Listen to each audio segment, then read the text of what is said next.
تفتیشی افسر کے ذریعے اس طرح کا کام کروایا جانا تھا، اور وہ ایک ایسی جگہ تھی جہاں پر سعید رند صاحب کا انفلوئنس چل سکتا تھا۔ اب سعید رند صاحب کو ایک نارمل جو روٹین کے پروسیجر کے اندر ٹرانسفرز ہوتے ہیں، ٹرانسفر پوسٹنگز ہوتی ہیں، اس کے اندر ان کو ایک ٹرانسفر لیٹر ملا، جس کے بعد فوری طور پر ملزمان کے جو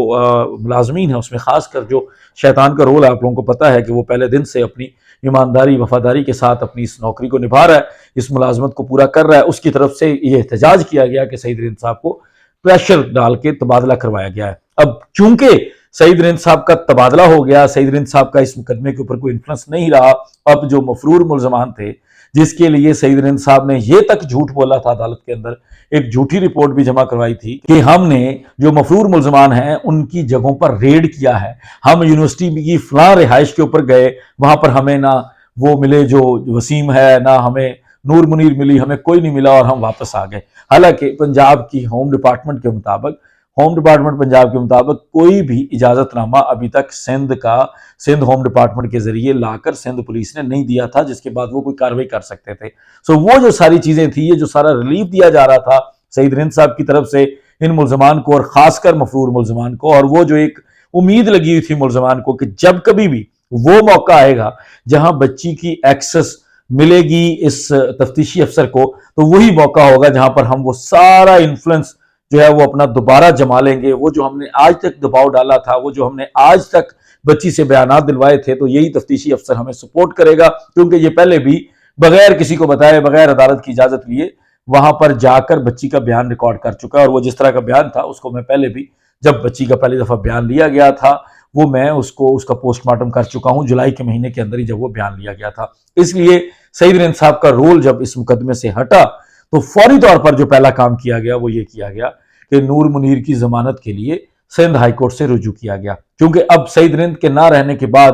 فوری طور پر اگر کسی نئے تفتیشی افسر جن کے بھی ذمہ یہ کیس ہوگا، جن کے ذمہ باقی کی پروسیڈنگز ہوگی، تفتیش تو ہو چکی ہے لیکن جب مفرور ملزم اگر کو پکڑا جاتا تو اس کے ساتھ الگ سے تفتیش ہونے کا معاملہ ہو سکتا تھا، تو وہ چیز سے بچنے کے لیے فوری طور پر جو مین ایکیوز تھیں وہ فوراً جا کر اپنی ضمانت لیتی ہیں۔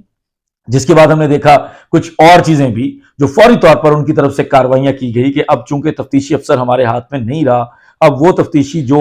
یہاں پر رپورٹرز کے اوپر گن تان لیتا ہے، یہ جانتے ہوئے کہ یہ رپورٹر جو ہے وہ ایک مین سٹریم میڈیا کا صحافی بھی ہے، اس کا رول کیا ہے اور اس کیس کے اندر اس کا رول کیا ہے، تو اس طرح کی چیزیں جو ساری جس تفتیشی افسر صاحب نے کی تھیں، اب چونکہ وہ تفتیشی افسر نہیں رہا تو ملزمان کی طرف سے فوری طور پر عدالت کے اندر بھی عدم اعتماد کی ایک درخواست دی گئی کہ ہمیں آپ کی عدالت کے اوپر اعتماد نہیں ہے، کیونکہ اب ان کو پتا تھا کہ تفتیشی افسر سعید رند نہیں رہا، ہمیں ٹائم چاہیے کہ جو بھی نیا بندہ ہوگا اس کے ساتھ ہمارا ورکنگ ریلیشن شپ اچھا ہو جائے، اور ہمیں فوری طور پر جب بھی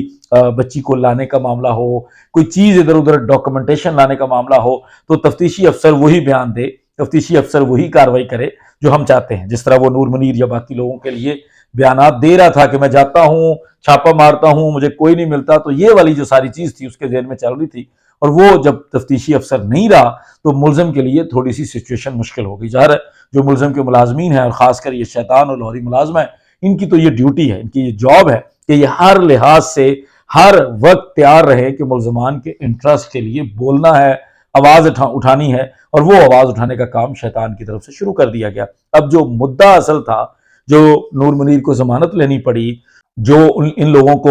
وہ اعتماد نہ ہونے کی درخواست دینی پڑی، اس سب کے پیچھے جو کڑیاں ملتی ہیں وہ تفتیشی افسر سعید رند صاحب کی تبدیلی ہے۔ کئی لوگوں کے ذہن میں یہ سوال، کئی لوگوں کے ذہن میں یہ چیزیں آ رہی تھیں کہ شاید وہ مقدمے کو لنگر آن کرنے کے لیے اس سٹیج پر آ کر نور منیر نے اپنی جا کر کورٹ کے اندر سرنڈر کیا ہے، اور ایک جو سوال بار بار آپ لوگ کر رہے تھے کامنٹ سیکشن میں کہ اگر ایک بندہ جس کے نان بیلیبل وارنٹس نکل چکے ہیں اس کو ضمانت کیوں دے دی گئی فوراً؟ تو یہ جو پروٹیکٹیو بیل ہوتی ہے، یہ وہ اگر لاہور ہائی کورٹ سے بھی رجوع کرتی، اسلام آباد ہائی کورٹ سے کرتی، کہیں اور سے کرتی، تب بھی اس کو مل جانی تھی، وہ ملزم کا رائٹ ہوتا ہے۔ لیکن اس کا مطلب یہ قطعاً نہیں ہوتا کہ یہ جو ضمانت ملی ہے، یا آگے بھی اگر ضمانت کنفرم ہو جاتی ہے خاتون ہونے کی وجہ سے، رول آف کنسسٹنسی کے اوپر کہ جہاں اس کے بچوں کی ضمانتیں کنفرم ہو چکی ہیں، اس کو بھی وہ ضمانت مل جائے، تو اس کے باوجود اس کا مطلب یہ قطعاً نہیں ہے کہ بندہ بری ہو جاتا ہے، بلکہ اس کا مطلب یہ ہوتا ہے کہ اب آپ کو عدالتوں کے چکر لگانے ہیں، اب آپ کو حاضریاں لگانی ہیں۔ اصل وجہ صرف یہ تھی کہ چونکہ اب وہ تفتیشی افسر نہیں رہا جو لاہور آئے بغیر لاہور آنے کی رپورٹ دیتا تھا،